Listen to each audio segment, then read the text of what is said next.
अस्सलाम वालेकुम वरहमतुल्लाहि वबरकातुहू। टाइटो बच्चों इस क्लास 4 सब्जेक्ट इंग्लिश। आज करो poem for the foreign lands निम क्वेश्चन रात पे आज थोड़ा बे एक्सरसाइज करो आज अमुक गो question or question pick out 10 nouns from the poem। Poem for foreign lands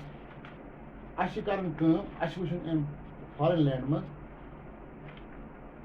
मतलब नाउन तुम लिखन मतलब 10 लिखन नाउन। तो मैंने पहले बताया आपको नाउन के बारे में मैंने आपसे बात की थी। Even I discuss with you the types of noun as well. यहाँ पर हमें नाउन ही निकालने हैं और वो भी हमें निकालने इसी पोएम से, और वो फिर हमें लिखने हैं।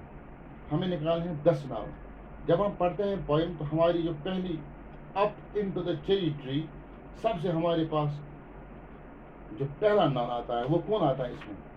The first noun that we encounter is the cherry. Cherry जो नाउन को कुन चीज नाव कुन जाय हुन नाव को first noun is cherry, CHERRY cherry.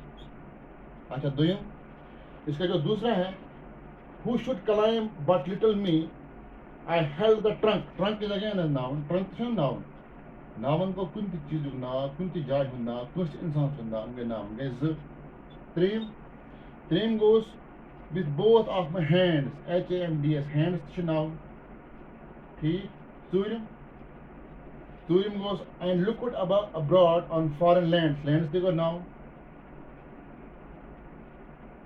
Punchum goes, I saw the next door garden. Garden is again a noun.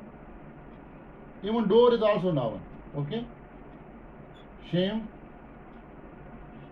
adorned with flowers. Flowers is again noun. FLOWERS, flowers. Then before my eye is again a noun. क्योंकि नाम है ना, इनकी सारी नाम cherry, trunk, hands, lands, garden, flowers, I, these are all names, so they are all nouns. And many pleasant places jai, it's again a noun. PLACES, places. फिर है that I had never seen before. Father and father I should see if I could find a higher tree to where the grown up river. देखो river भी है ना noun, RIVER river. 10वां कौन है? To where the grown up river slips into the sea, sea तिश noun. अच्छा एम पच अथ में दिवान शिप तिश noun. To where the road तिश नाउन। ठीक, to lead onward into fairyland where all the children is again a noun and all the playing things come alive. आप इसमें और भी नाउन निकाल सकते हो, ठीक है ना, ये आप खुद करो, लेकिन हमें सिर्फ लिखने थे यहाँ पर 10। हमने वो 10 लिखे। फिर है दूसरा, ये है match the items in column A with column B. हमारे पास कॉलम ए में क्या दिया गया है? Sea, tree, house, road, garden, GARDEN garden. और कॉलम बी में क्या दिया गया है? फ्लावर, डोर, शिप, नेस्ट और कार। ये बी और ये हो गया ए, कॉलम ए कॉलम। अब हमें मिलाना है। जैसे हम यहाँ पर कहेंगे सी, फ्लावर तो नहीं आएगा, डोर भी नहीं आएगा। अच्छा सी में क्या चलता है? शिप, तो हम सी को मिलाएंगे किससे? शिप से। फिर हमारे पास ट्री है, ट्री को हम कहां से मिलाएंगे? ट्री पे क्या बनाते हैं? Birds, nest. ठीक, हाउस, हाउस में क्या होता है? हाउस में होता है डोर, दरवाजा। फिर है रोड पे क्या चलती है? कार। फिर है गार्डन में क्या होते हैं? फ्लावर। तो हमने ये कॉलम और कॉलम भी मिलाए। यानी अगर हम देखेंगे ना सी, ट्री, हाउस, रोड, गार्डन, तो सी में तो फूल होते नहीं है, सी में दरवाजा भी नहीं होता है, सी में क्या होता है? लेकिन शिप तो होता है, इसीलिए हमने सी के साथ क्या मिलाया? शिप। ट्री में न फ्लावर होते हैं, डोर भी नहीं होते हैं, शिप भी नहीं होता नेस्ट, लेकिन उसमें क्या बनाते हैं, घोंसले बनाते हैं। हाउस में होता है डोर, रोड पे क्या चलती है, कार, गार्डन में होते हैं फ्लावर्स। तो होगा ये। फिर हमारे पास तीसरा है, ये है बिल्डिंग वर्ड्स, जहाँ पर हमें दिए गए हैं। जैसे हमारे पास फेरी प्लस लैंड, ये बन गया fairy land. Rain plus coat, it becomes rainy coat. Good night, हमें फिर साथ लिखना है गुड, देखिए आप किताब से, गुड नाइट, गुड नाइट, ठीक। फिर है रेनबो, रेनबो। फिर है गुड मॉर्निंग, मून लाइट, फिर मून और फिर लाइट। इसी तरह आप और भी वर्ड्स को लिख सकते हो, ठीक है ना। जैसे मैं यहाँ पर लिखूंगा अप, फिर HILL हिल, इसको आप खुद लिखिए क्या आएगा, अप हिल, है ना। इसी तरह आप और भी लिख सकते हो, जैसे हम लिखते हैं यहाँ पर, लिखे सी प्लस हार्स, ये क्या बन गया, सी हार्स, ठीक। इसी तरह आप और भी दो वर्ड्स को मिलाकर एक वर्ड लिख सकते हो, मून लैंड, फेरी लैंड, है ना। ये भी आप लिख सकते हो। अब हमारे पास जो लेसन ये थी हमने कंप्लीट की। अब हमारे पास दूसरी लेसन है। आप अपना जो अपनी बुक है, please open your books at page number 92, page number 92। यहाँ पर एक लेसन है, इसका उन्वान है be adventurous, be adventurous. Adventurous के माने क्या हो गए, एडवेंचरस मीन्स जैसे हम कहेंगे जो इस रिस्क तो नहीं है, मतलब climbing is an adventurous support, पहाड़ पे चढ़ना है ना, अगर किसी को पहाड़ पे चढ़ना, हम कहेंगे it is an adventurous activity. Why, because it involve some amount of risk. जब किसी काम में थोड़ी बहुत रिस्क हो तो हम इस काम को कहेंगे it is an adventurous work, right.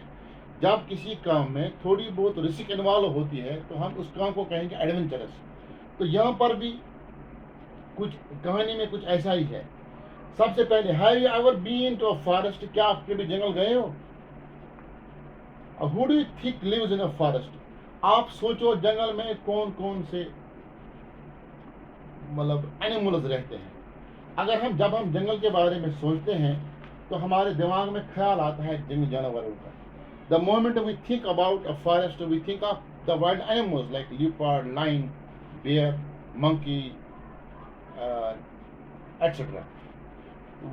और जब हम जंगल के बारे में सोचते हैं we do not think of human beings living there, तो हमारे दिमाग में ये नहीं आता कि वहाँ पर इंसान भी रहते हैं। और इसीलिए शायद हमें जब व्हेन वी आर सपोज, और जब हमें कोई कहेगा कि जंगल, हमारे मन में एक भय और एक खौफ बैठ जाता है because of the wild animals living there.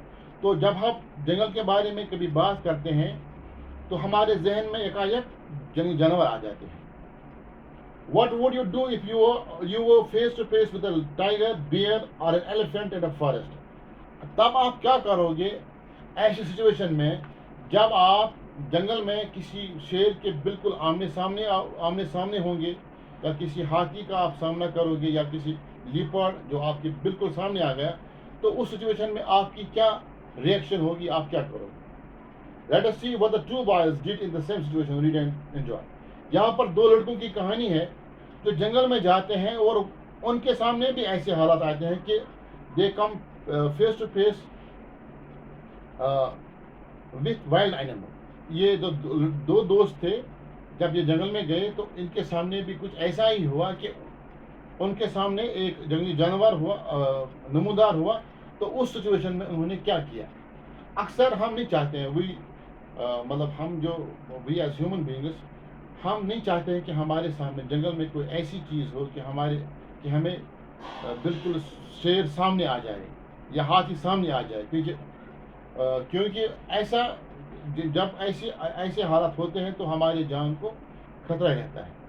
So we do not want to face और encounter any such situations, but possibilities cannot be ruled out. Once you are in a jungle, there is every likelihood that you may come face to face to a lion, to a leopard, to an elephant. And what will you do in such situations depends on वहाँ पर, because nobody is there to coach you, to guide you, to counsel you. आपको खुद ही वहाँ पर decision लेना है कि क्या करना है, ठीक। अल्लाह न करे हम किसी ऐसी सिचुएशन में फंसे, लेकिन अगर हम फंसे तो ऐसे हालात में हम क्या कर सकते हैं। वहाँ पर इंडिविजुअल डिसीजन ही मैटर करता है, वहाँ पर कोई दूसरा नहीं होगा जो उस वन तु क्या करू तु क्या पजो न करन कहीं तवै जंगलस मज गो ब्रो अगर तुम मतलब जहाँ ते शौक adventure we must all be बिल्कुल इन्फॉर्मेशन बिल्कुल पता कि अगर ये हालत क्या पज कर तम मतलब तैयारी ज़रूरी है, यानी प्रिपरेशन किसी जगह पर जाने के लिए उस जगह के हालात, उस जगह की रहने वाले लोग या वहाँ पर रहने वाले जानवर, उन सब के बारे में हमें इन्फॉर्मेशन होनी चाहिए, तभी जाकर हमें वहाँ जाने का प्रोग्राम, तभी हम वहाँ जाने का प्रोग्राम बना सकते हैं। ऐसा नहीं जाना चाहिए। यहाँ पर दो दोस्तों की कहानी है जो एक जंगल में जाते हैं और उनके सामने कुछ ऐसे हालात पैदा होते हैं कि वहाँ पर इन्हें खुद ही डिसीजन लेना पड़ता है। फिर एक दोस्त क्या करता है, दूसरा क्या करता है, ये हम इंशाल्लाह कल देखेंगे इस लेसन में। लेकिन यहाँ पर जो मैंने बात समझानी वो ये है कि अगर आपने कभी किसी जैसे शौक होता है छोटे बच्चों को क्लाइंबिंग करने का, किसी एडवेंचरस मतलब एक्टिविटी में हिस्सा लेने का, तो उस एक्टिविटी में जाने से पहले आप लोगों ने सोचना है किसी एक्सपर्ट से मशवरा करके कि हमें क्या क्या चीज़ें हमें किन किन चीज़ों के बारे में ख्याल रखना चाहिए, और इसके लिए प्रिपरेशन होती है। हम we have to prepare ourselves fully, ताकि अगर कोई भी वहाँ पर इवेंचुअलिटी होती है तो हम उसका सामना कर सकें। Thank you very much.